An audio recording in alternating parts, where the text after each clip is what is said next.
Hello, welcome to Alyssa Jean's Reviews.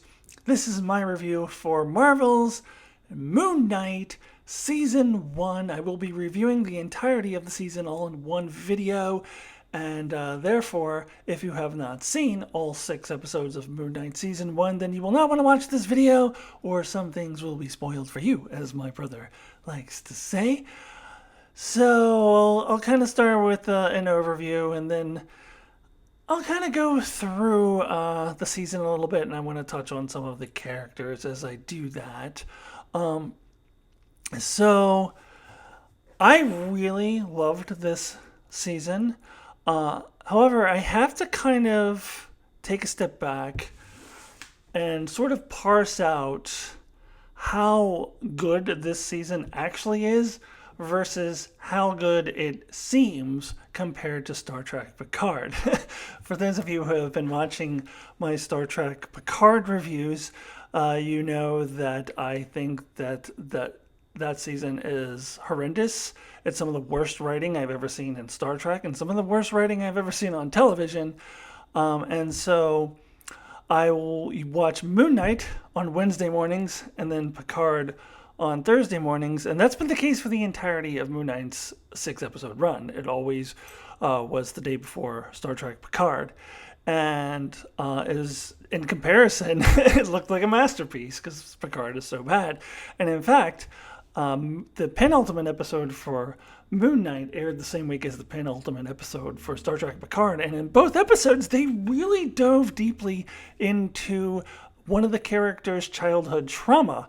And while Moon Knight, episode 5, is one of the best examples I've seen of that in fiction, especially within the MCU in particular. And then the version on Star Trek Picard is one of the most shallow, worst versions of that kind of depiction that I've ever seen, and it was also retconned in, and I just didn't care about it. So, watching those 2 episodes back to back, it was like a case study on how to do a great episode that really gives you the feels and really helps you to empathize with someone who's gone through abuse, and one that was a giant piece of crap and failed in every possible way. And then I watched them back to back. So it almost makes me think that I might think Moon Knight is better than it is because I watched it back to back with Picard, but at some point, when I have time, I would love to go back and binge the 6 episodes and see how I feel about it. But even without that comparison, I think it's objectively, well, I shouldn't say objectively, I mean without comparing it to Picard, is a really, really strong season of television. An incredible character sketch of not just one, but 2 characters played by Oscar Isaac.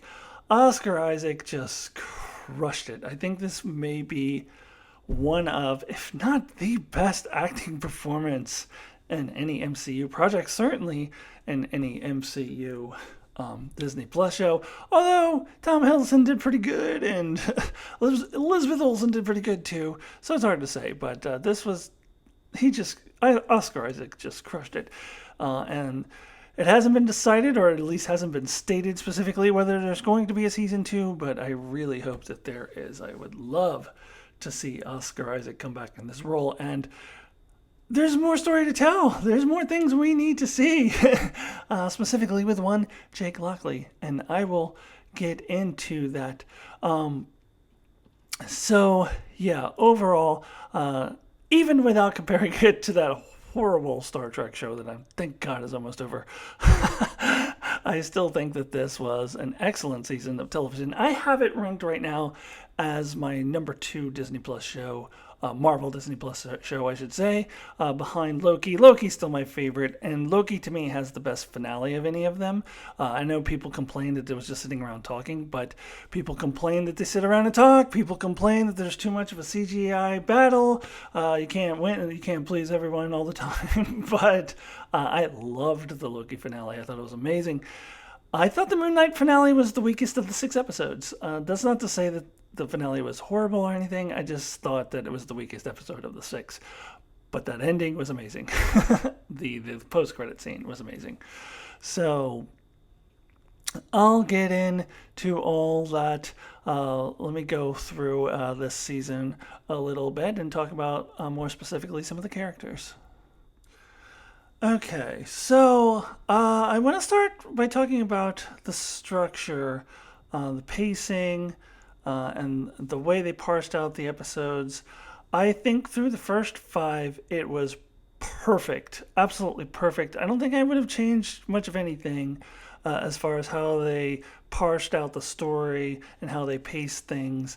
The only thing that I would change if it were up to me is that I would have made this a 7-episode series, and I would have taken 2 episodes to tell that story in the finale. The finale felt pretty rushed to me.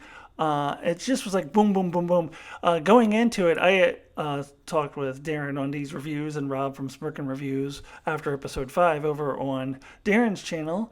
And I was saying, I don't know how they're going to wrap everything up in one episode. It just seems like they have a lot to do. And it did feel rushed. So that's the only thing that I would change is I personally would have liked to have seen that finale stretched out into 2 episodes so you could tell the story better, pace the story better. But prior to that, I thought the structure of the first 5 was perfect. And so let me go through it and start with the first episode.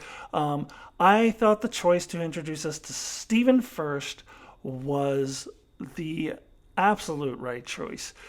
So we are presented with this, kind of shy, kind of loserish, bumbling, fumbling British character named Steven, and we're seeing everything through his eyes.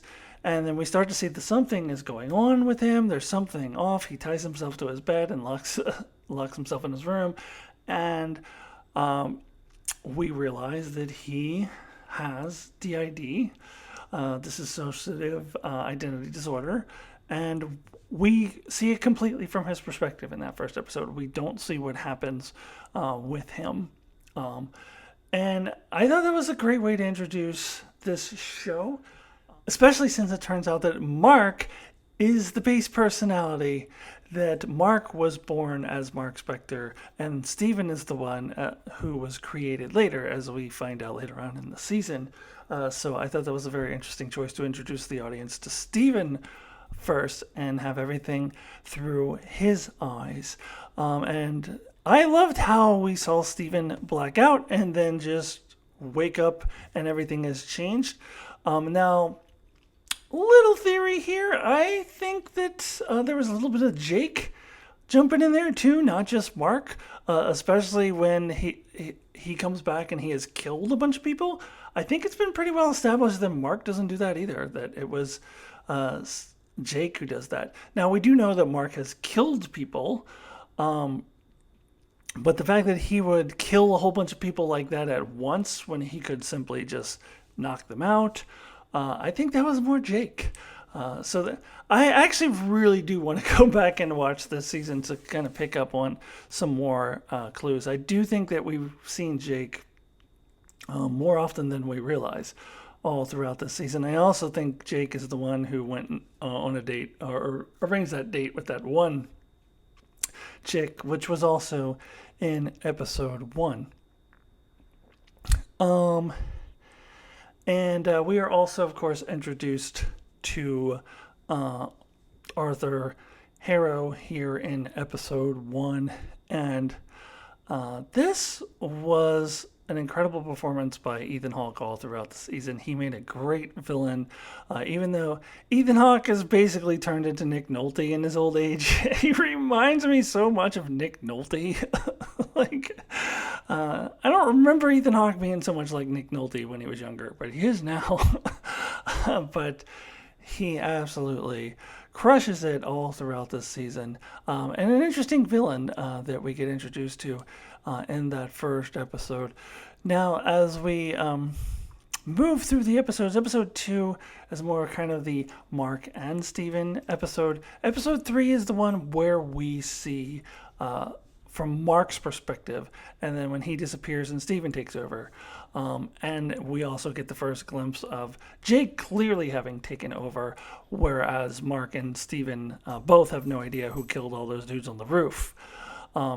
There's also a scene where Mark is wearing a baseball cap and he's suddenly talking in a New York accent. There's a lot of speculation that that was Jake.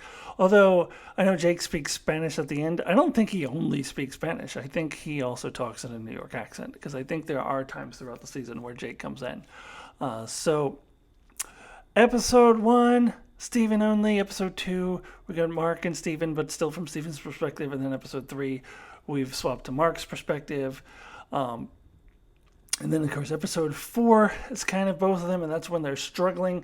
That's when the conflict is the highest between the two. That's when Mark punches Steven by punching himself. People have said that was Jake. I think that was definitely Mark who did that, because he was pissed off that he had kissed Layla. And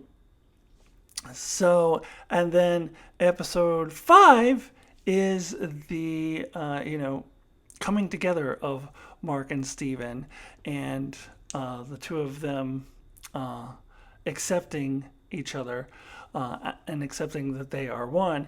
And they do that by Mark finally revealing to Steven why he was created. And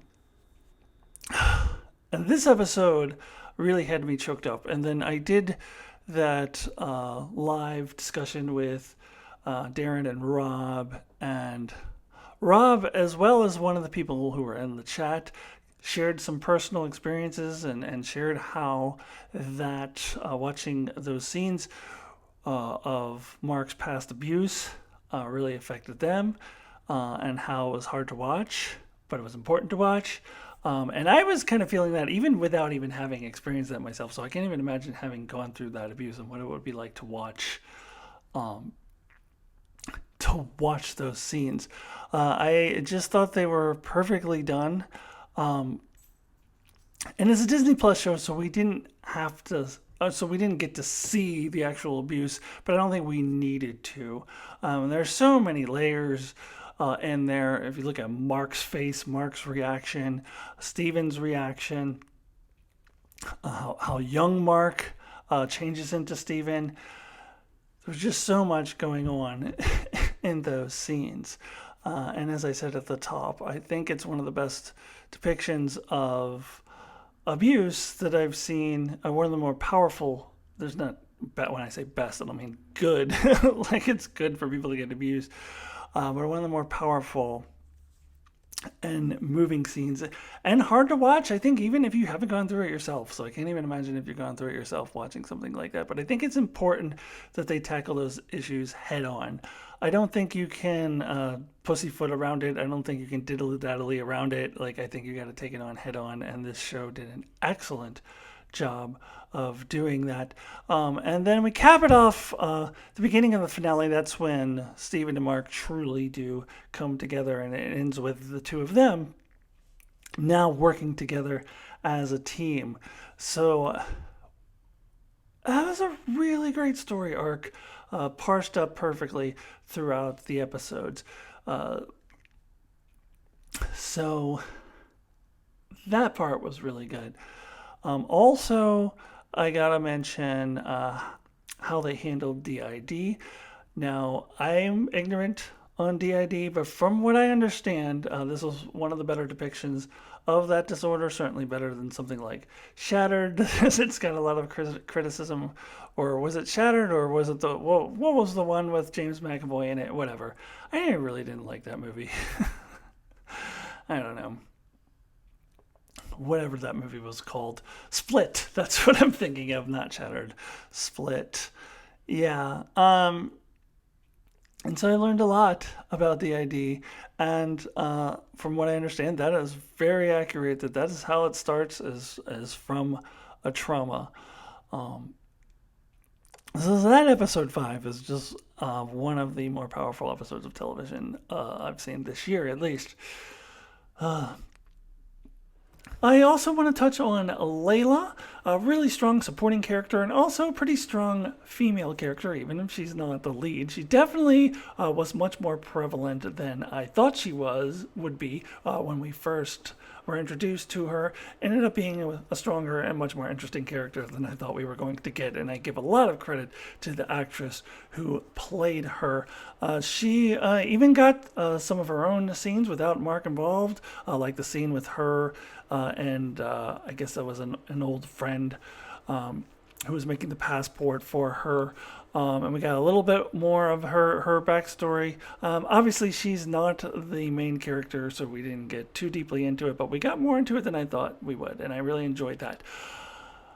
I didn't love what they did with her at the end, making her into that superhero. I like the idea of making a new female superhero, making the first Egyptian superhero, but I don't know. It didn't really work for me the way that they did it.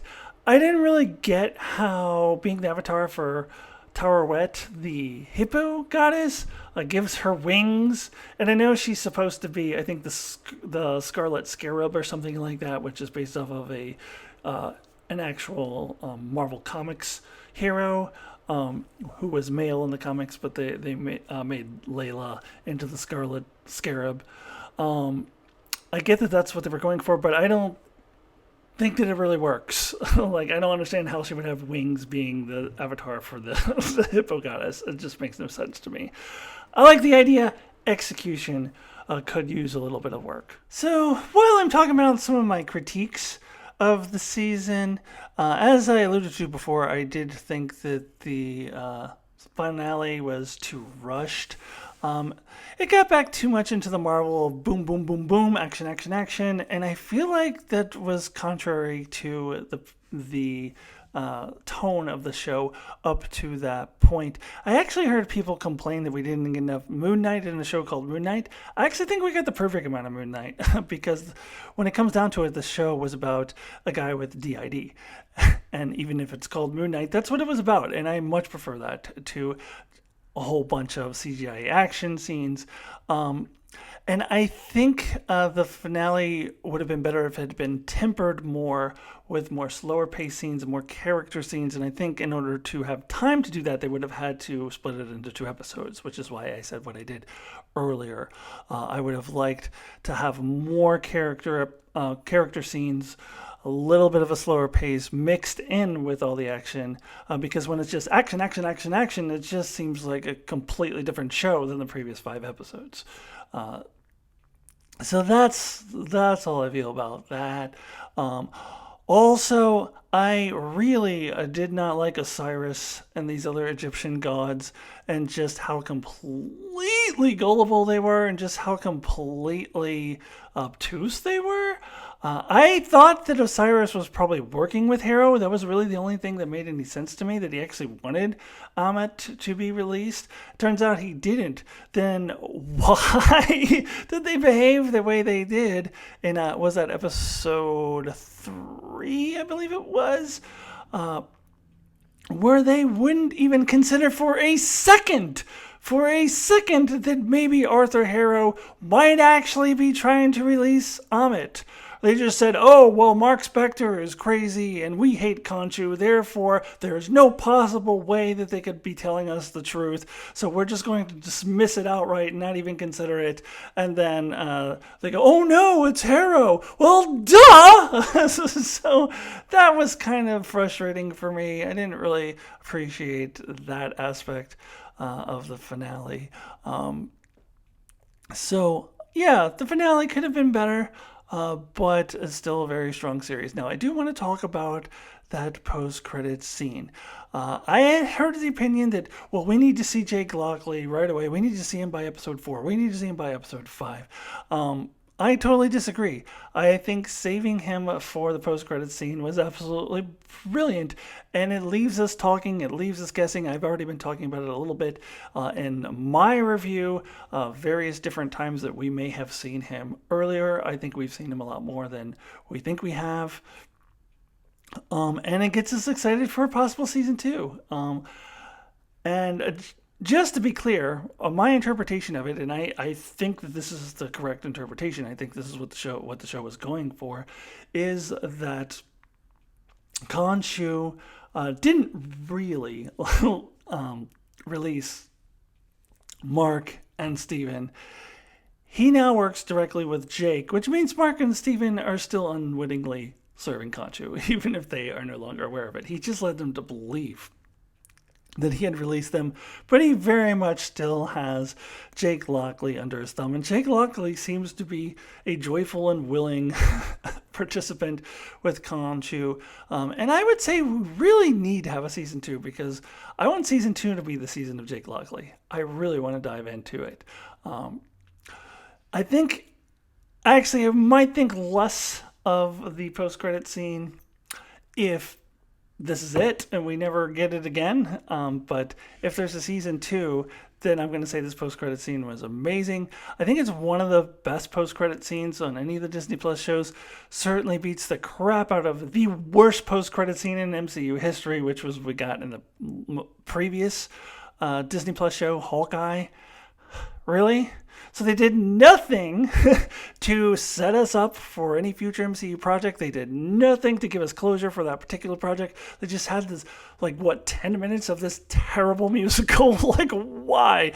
This was the type of post-credit scene that did give us a little closure, a little extra punch to the season rather than setting up for something in the future. And honestly, I kind of prefer those types of post-credit scenes to the ones that are kind of teasing something like Thanos smiling at the screen or whatever. Those are fine too, but I think I prefer these types of post-credit scenes. So I thought it was excellent. Okay, so let me go ahead and wrap up this review and give my rating out of 10.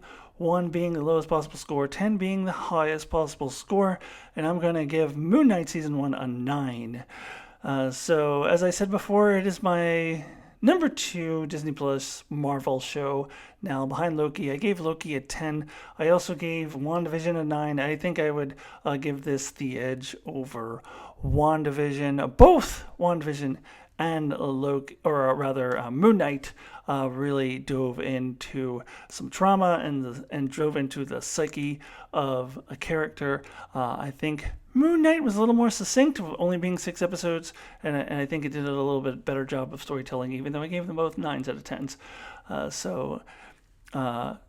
If you're curious, to finish out my rankings, 4th place would be What If, 5th would be Hawkeye, and dead last in the distant last place would be The Awful Falcon and the Winter Soldier. So that's it. A 9 out of 10 for Moon Knight, an excellent show, even without comparing it to the horrible Star Trek Picard. A 9 out of 10. Loved the show. Loved Oscar Isaac. All right. Thank you guys so much for watching my review of Moon Knight. I should have my review of Doctor Strange and the Multiverse of Madness out by Wednesday, May 11th, possibly earlier. I'm also doing a live discussion with my brother Mark over on his channel, Enchantment of Eternity, of Doctor Strange and the Multiverse of Madness on Saturday, May the 7th, at a time to be determined. So keep your eye out for that. And also check out all my Star Trek reviews, including my reviews for Star Trek Strange New Worlds, a good Star Trek show. Yay! Please subscribe if you have not already, and I shall see you really soon. Goodbye, everybody.